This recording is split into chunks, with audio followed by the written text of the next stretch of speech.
So hello guys, welcome back new another video. তো আশা করি আপনারা সকলে ভালো আছেন।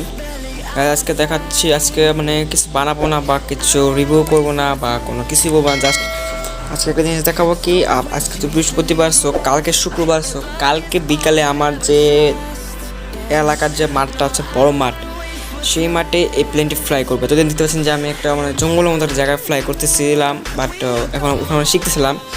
তো এখন কিছুটা শিখতে পারছি, এখন আমি ফাঁকা এরিয়ায় উড়াবো, তো দেখা যাবে কালকে কি হয়। তো এই জন্য পরশুদিন একটা ভিডিও দিয়েছিলাম ইএসসি কেন বার্ন হয়, তো তারপর মাঝখানে ভিডিও দিতে পারিনি, সেটা না দেওয়ার রিজন ছিল আমি যেমন প্লেনটা কিছু কাজ ছিল, যেমন কয়েকবার ক্র্যাশ করার পরে অনেক প্রবলেম হয়। যেমন এই জায়গায় যে মাস্কিং টেপগুলো ছিল দেখতে পাচ্ছেন, এগুলো আমি নতুনভাবে লাগিয়েছি এই জায়গায়।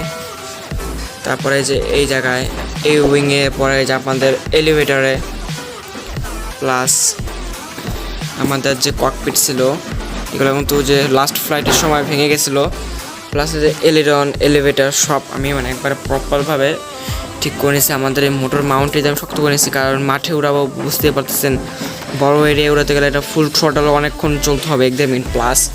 তারপর সাথে আমি আমাদের ইএসসিটাকেও প্রপারভাবে রেডি করে রেখেছি যেন এটা ঠিকভাবে ফ্লাই করা যায়। আর এখানে তো বুঝতে পারতেছেন সব কাজ কমপ্লিট, সব প্লেনটা এখন রেডি। আর এটা আজকে ফ্লাইং ভিডিও দেবো না, এটা আমি শুক্রবার ফ্লাইং ভিডিও দিয়ে দেবো। তো আশা করি আপনাদের ভিডিও ভালো লাগছে, আর ভালো লাগলে অবশ্যই আমার চ্যানেলটি সাবস্ক্রাইব করতে ভুলবেন না।